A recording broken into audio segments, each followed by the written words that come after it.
Good morning my dear student. Badal academy में आप सभी का स्वागत है। आज हम लोग पर्यावरण अध्ययन 20 सितंबर 2015 प्रीवियस ईयर क्वेश्चन डिस्कशन करने जा रहे हैं। साथियों, आप हमारे साथ और हमारे चैनल के साथ जुड़े रहें और हमारा वीडियो ज़्यादा से ज़्यादा शेयर करें और लाइक करें ताकि हम इस तरह का वीडियो आप तक पहुंचाते रहें।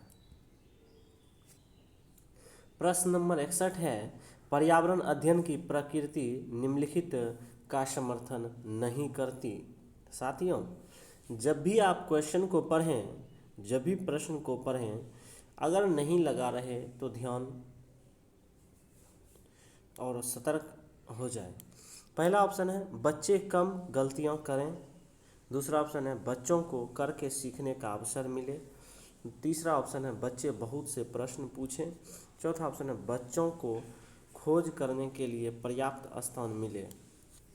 यहाँ पर राइट ऑप्शन हो जाएगा ऑप्शन नंबर 1, बच्चे कम गलतियाँ करें। ये नकारात्मक उत्तर है और यही सही है। अगला प्रश्न संख्या 62 है, एक शिक्षिका ने कक्षा 4 के शिक्षार्थियों को पढ़ाने के लिए पौधे, अन्य वस्तु का चयन किया। उसने सीखने के लिए निम्नलिखित अवसर प्रदान किए। पहला है समूहों में पत्तियों का संग्रह करना। दूसरा, पत्तियों के आकार, स्वरूप और अन्य विशेषताओं पर चर्चा करना। तीसरा है अपना वनस्पति संग्रहालय बनाना। इस प्रकार की गतिविधियों हेतु शिक्षिका को किस बात के लिए सबसे अधिक प्रोत्साहन नहीं देना चाहिए। यहाँ पर पहला ऑप्शन है जितनी अधिक पत्तियों के बारे में संभव हो उतना उनके नाम याद करने में बच्चे की पहल। दूसरा ऑप्शन है बच्चों के द्वारा कार्य का विस्तार। तीसरा है बच्चों का निरंतर गतिविधियों में लगे रहना। चौथा है बच्चों की परस्पर क्रिया, अवलोकन और सहयोग। यहाँ पर राइट ऑप्शन हो जाएगा ऑप्शन नंबर 1, जितनी अधिक पत्तियों के बारे में संभव हो उतना उनके नाम याद करने में बच्चे की पहल। प्रश्न संख्या 63 है, शिक्षार्थियों का आकलन करते समय पर्यावरण अध्ययन की शिक्षिका को निम्नलिखित में से क्या नहीं करना चाहिए। पहला ऑप्शन है बच्चों के पूर्व आकलन के साथ तुलना करना। दूसरा ऑप्शन है शिक्षार्थियों की सीखने की क्षमताओं को ध्यान में रखकर सूचना दर्ज करनी। अगला तीसरा ऑप्शन है बच्चों के कार्यों के केवल कुछ पक्षों पर ध्यान केंद्रित करना। चौथा ऑप्शन है बच्चों के कार्य से संबंधित गुणात्मक उल्लेख करना। यहाँ पर राइट ऑप्शन हो जाएगा ऑप्शन नंबर 3, बच्चों के कार्यों के केवल कुछ पक्षों पर ध्यान केंद्रित करना। अगला प्रश्न संख्या 64 है, प्राथमिक स्तर पर पर्यावरण अध्ययन में समुदाय सीखने सिखाने का एक महत्वपूर्ण संसाधन है, क्यों। पहला ऑप्शन यह एक बहुत सस्ता संसाधन है। दूसरा, यह आसानी से उपलब्ध होने वाला संसाधन है। तीसरा, इसमें समझदार और बुजुर्ग व्यक्ति होते हैं। चौथा ऑप्शन है यह वास्तविक स्थितियों में सीखने के अवसर उपलब्ध कराता है। यहाँ पर राइट ऑप्शन हो जाएगा ऑप्शन नंबर 4, यह वास्तविक स्थितियों में सीखने के अवसर उपलब्ध कराते हैं। जहाँ भी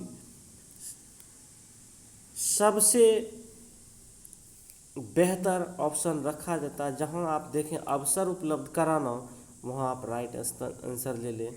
ठीक है, चलिए अगला प्रश्न संख्या 65 है, कोई व्यक्ति 30 अगस्त 2015 को किसी एक्सप्रेस ट्रेन में अहमदाबाद से त्रिवेंद्रम जाने के लिए बैठा। यह ट्रेन 13:30 बजे अहमदाबाद से छूटी और 1 सितंबर 2015 को 7:30 बजे त्रिवेंद्रम पहुंची। यदि अहमदाबाद से त्रिवेंद्रम की बीच की दूरी 2268 किलोमीटर है तो इन दोनों स्टेशनों के बीच ट्रेन की औसत चाल थी। पहला 42 मीटर से 42 किलोमीटर प्रति सेकेंड, 15 किलोमीटर प्रति सेकेंड, 9 किलोमीटर प्रति सेकेंड, 54 किलोमीटर प्रति सेकेंड। यहाँ पर राइट ऑप्शन हो जाएगा ऑप्शन नंबर 2, 15 किलोमीटर प्रति सेकेंड। अगला प्रश्न संख्या 66 है, गुरप्रीत पहली बार रेलगाड़ी से नई दिल्ली से चेन्नई गया। अपनी रेल यात्रा में उसकी गाड़ी के द्वारा निम्नलिखित में से किस नदी को पार करने की संभावना नहीं है? पहला ऑप्शन है गोदावरी, दूसरा ऑप्शन है गंगा, तीसरा ऑप्शन है कृष्णा, चौथा ऑप्शन है नर्मदा। यहाँ पर राइट ऑप्शन हो जाएगा ऑप्शन नंबर 2 गंगा। अगला प्रश्न संख्या 67 है, हमारे देश में निम्नलिखित स्थानों में से कौन सा ठंडा रेगिस्तान है? पहला ऑप्शन है जैसलमेर, दूसरा ऑप्शन है लद्दाख, तीसरा ऑप्शन है मेघालय, चौथा ऑप्शन है दार्जिलिंग। यहाँ पर राइट ऑप्शन हो जाएगा ऑप्शन नंबर 2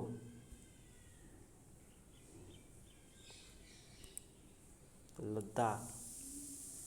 अगला प्रश्न संख्या 68 है, कक्षा 5 की पर्यावरण अध्ययन की पाठ्य पुस्तक का एक पाठ उसी से गर्म डॉक्टर जाकिर हुसैन द्वारा लिखी गई एक कहानी है। उन्होंने बच्चों के लिए ऐसी कई कहानियाँ लिखी है। अपनी मृत्यु के समय वे थे भारत के मुख्य न्यायाधीश, भारत के उपराष्ट्रपति, भारत के राष्ट्रपति, भारत के प्रधानमंत्री। यहाँ पर राइट ऑप्शन हो जाएगा ऑप्शन नंबर 3 भारत के राष्ट्रपति।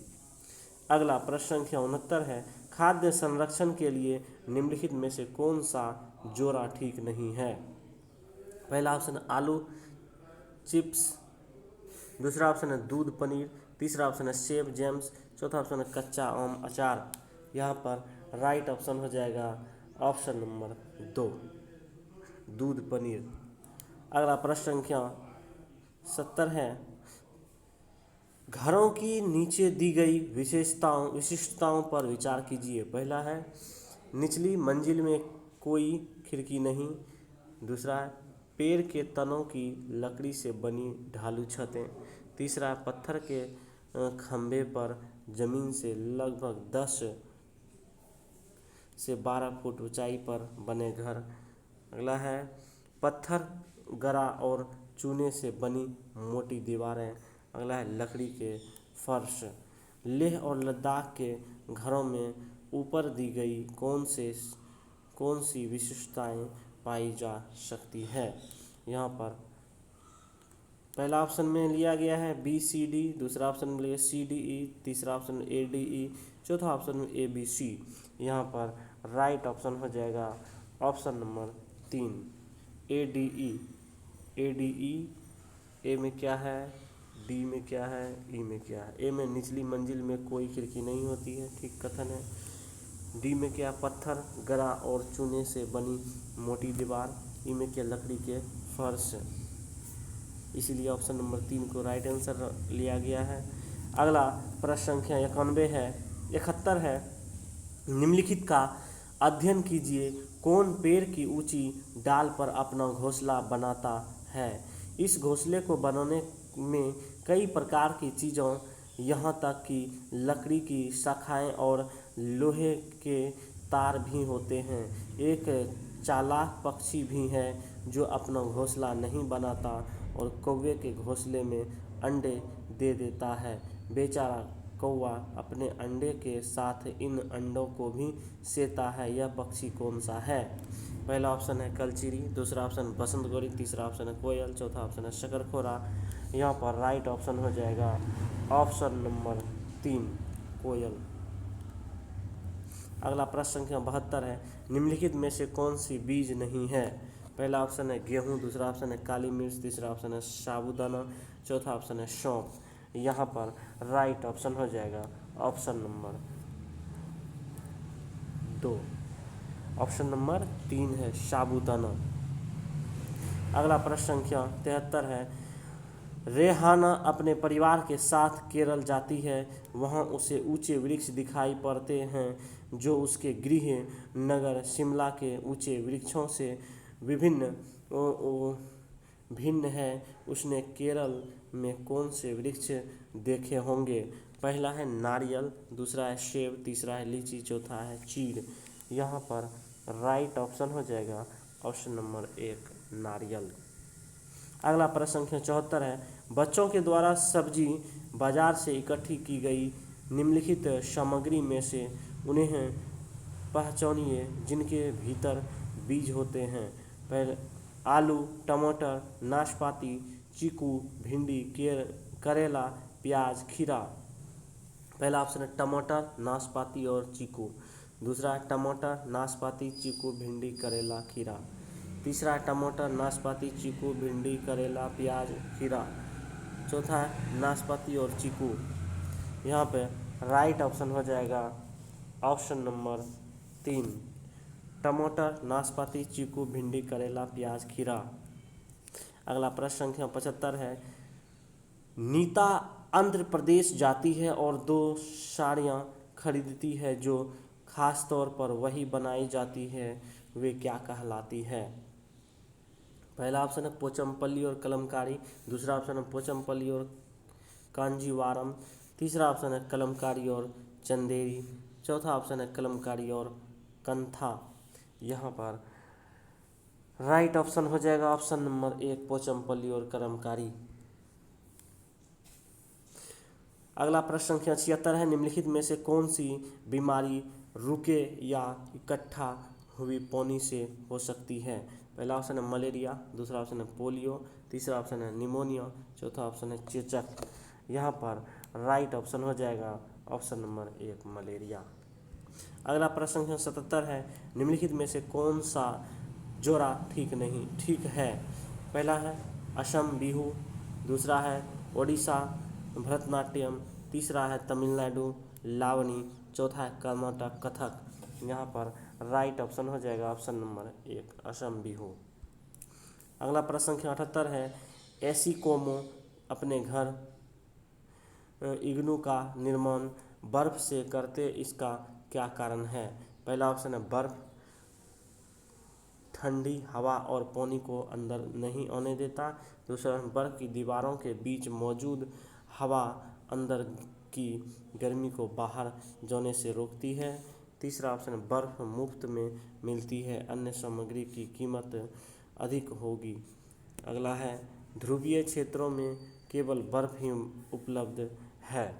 यहाँ पर राइट ऑप्शन हो जाएगा ऑप्शन नंबर 2, बर्फ की दीवारों के बीच मौजूदा हवा अंदर की गर्मी को बाहर जाने से रोक सकती है। अगला प्रश्न संख्या है 79, निम्नलिखित में से कौन सी विशेषता बरगद के पेड़ की जड़ों की नहीं है? पहला ऑप्शन है जड़ें शाखाओं से नीचे लटकती है। दूसरा ऑप्शन है इसमें जमीन के भीतर जड़ें होती है। तीसरा ऑप्शन है जड़ें भोजन का भंडारण करती है। चौथा ऑप्शन जड़ें खंभों की तरह पेड़ को सहायता प्रदान करती है। यहाँ पर राइट ऑप्शन हो जाएगा ऑप्शन नंबर 3, जड़ें भोजन का भंडारण करती है। अगला प्रश्न संख्या 80 है, एक नवनियुक्त पर्यावरण अध्ययन के शिक्षक के रूप में पढ़ाने से पहले आपकी सबसे पहली प्राथमिकता होगी। पहला ऑप्शन है कक्षा में धीमी गति से सीखने वाले शिक्षार्थियों की पहचान करना। दूसरा ऑप्शन है शिक्षार्थियों के लिए पाठ अनुसार विस्तृत नोट्स तैयार करना। तीसरा ऑप्शन है शिक्षार्थियों का समाज सांस्कृतिक प्रोफाइल विवरण तैयार करना। चौथा ऑप्शन है पहले से पाठ योजना तैयार करना। यहाँ पर राइट ऑप्शन हो जाएगा ऑप्शन नंबर 3, शिक्षार्थियों का समाज संस्कृति प्रोफाइल विवरण तैयार करना। अगला प्रश्न संख्या 81 है, कविताएं और कहानियाँ पर्यावरण अध्ययन की अंतर वस्तु को पढ़ाने में प्रभावशाली ऐसा इसलिए है क्योंकि कविता और कहानियाँ, पहला कथन है बच्चों के परिवेश का समृद्ध चित्रण कर सकती है। दूसरा है संदर्भित अधिगम परिवेश प्रदान कर सकती है। तीसरा है विभिन्न अमूर्त अवधारणाओं की प्रभावशाली तरीके से व्याख्या कर सकती है। अगला है सृजनात्मक एवं सौंदर्य बोध का पोषण कर सकती है। पहला है ABD, दूसरा है केवल C, तीसरा है केवल B, चौथा है AB। यहाँ पर राइट ऑप्शन हो जाएगा ऑप्शन नंबर 1, ABD। ये कथन क्या कर रहा है, बच्चों के परिवेश का समृद्ध चित्रण कर सकती है, सही बात है। बी में क्या संदर्भित अधिगम परिवेश प्रदान कर सकती है, सही बात है। डी में क्या सृजनात्मकता एवं सौंदर्य बोध का पोषण कर सकती है, ये पॉजिटिव कथन है। ए, बी और डी, इसीलिए ऑप्शन नंबर ए को राइट ऑप्शन में रखा गया और सही है। अगला प्रश्न संख्या 82, कक्षा 5 की शिक्षिका के रूप में आप ईंधन के संरक्षण प्रकरण को बढ़ाने के लिए निम्नलिखित में से किस संसाधन के उपयोग सर्वश्रेष्ठ पाते हैं? पहला संदर्भ पुस्तकें, दूसरा है पोस्टर, तीसरा है समाचार पत्र, चौथा पाठ्य पुस्तक। यहाँ पर राइट ऑप्शन हो जाएगा ऑप्शन नंबर 3, समाचार पत्र। अगला प्रश्न संख्या 83 है, कक्षा 4 की एक शिक्षिका शिक्षार्थियों से कहती है कि वे अपने कार्यपत्र, अवलोकन, रिपोर्ट और सत्र में एकत्रित की गई सामग्री को एक फोल्डर में डाल दें। इन फोल्डरों को डैश कहा जा सकता है? पहला है पोर्टफोलियो, दूसरा है दत्त कार्य, तीसरा है परियोजना कार्य, चौथा है घटना, वृत्तांत, अभिलेख। यहाँ पर राइट ऑप्शन हो जाएगा ऑप्शन नंबर 1, पोर्टफोलियो। अगला प्रश्न संख्या 84 है, एनसीईआरटी राष्ट्र को पर्यावरण अध्ययन की कक्षा 5 की पाठ्य पुस्तकों में सुनीता अंतरिक्ष में शीर्षक पाठ स्पेसशिप में अंतरिक्ष यात्री सुनीता विलियम्स के अनुभवों का वर्णन करता है। इसे शामिल करने का के क्या कारण हो सकता है? इसके कह सकते हैं। पहला, यह घटना अंतरिक्ष यात्रियों की जिंदगी में झांकने का अवसर देती है। दूसरा, यह घटना स्पेसशिप में भौतिक स्थितियों का वर्णन करती है। तीसरा, यह घटना स्त्री पुरुष लिंग जेंडर रूढ़िवादिता को चुनौती देती है। अगला है, यह घटना गुरुत्वाकर्षण की अवधारणा को समझने में मदद करती है। पहला ऑप्शन है केवल डी, दूसरा ऑप्शन ए बी सी, तीसरा ऑप्शन है ए बी सी डी, चौथा ऑप्शन है केवल ए। यहाँ पर राइट ऑप्शन हो जाएगा ऑप्शन नंबर 1, केवल डी। यह घटना गुरुत्वाकर्षण की अवधारणा को समझने में मदद करती है। कथन 4 सही है। अगला प्रश्न संख्या 85 है, पर्यावरण अध्ययन की एक शिक्षिका निम्नलिखित कारणों से अपनी कक्षा का प्रारंभ कुछ मुख्य प्रश्न पूछते हुए करती है। सबसे कम प्राथमिकता वाला कारण कौन सा है, उसे चुनिए। पहला है, शिक्षार्थियों को चिंतन उद्दीपित किया जा सकता है। दूसरा, प्रश्न शिक्षार्थियों में उत्सुकता जगाते हैं। तीसरा, प्रश्न प्रकरण को संदर्भपरक बनाने में मदद करते हैं। चौथा, शिक्षार्थियों को चिंतन सीमित किया जा सकता है। यहाँ पर राइट ऑप्शन हो जाएगा ऑप्शन नंबर 4, शिक्षार्थियों को चिंतन सीमित किया जा सकता है। अगला प्रश्न संख्या 86 है, किसी क्रियाकलाप के लिए समूह बनाते हुए सामाजिक अध्ययन के शिक्षक को चाहिए कि वह, पहला ऑप्शन है, सुनिश्चित करे कि लड़के लड़कियों के समूह अलग अलग में हों। दूसरा ऑप्शन, उनके अंकों को अनुसरण समूह बनाए। तीसरा ऑप्शन है, केवल 2 समूह बनाए और प्रत्येक में बहुत से अधिक विद्यार्थी हों। चौथा ऑप्शन है, सही प्रतिभागियों की सहभागिता और सहयोग सुनिश्चित करें। यहाँ पर राइट ऑप्शन हो जाएगा ऑप्शन नंबर 4, सभी प्रतिभागियों की सहभागिता और सहयोग सुनिश्चित करें। अगला प्रश्न संख्या 87 है, प्राथमिक स्तर पर पर्यावरण अध्ययन की पाठ्य पुस्तक में निम्नलिखित में से कौन सी विशेषता नहीं होनी चाहिए?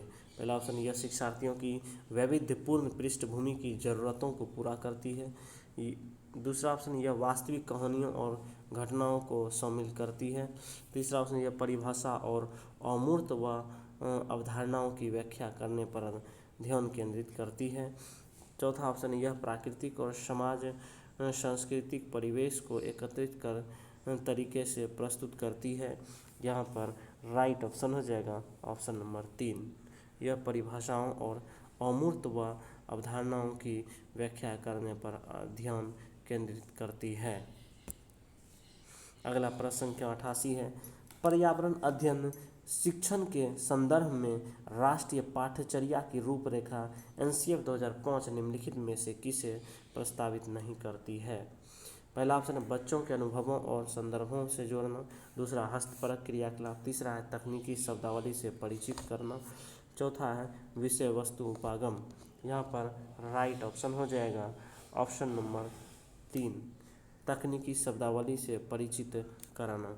अगला प्रश्न संख्या 89 है, प्राथमिक स्तर के शिक्षार्थियों में मानचित्र बनाने और समझने के लिए निम्नलिखित में से किन कौशलों के विकास की आवश्यकता है।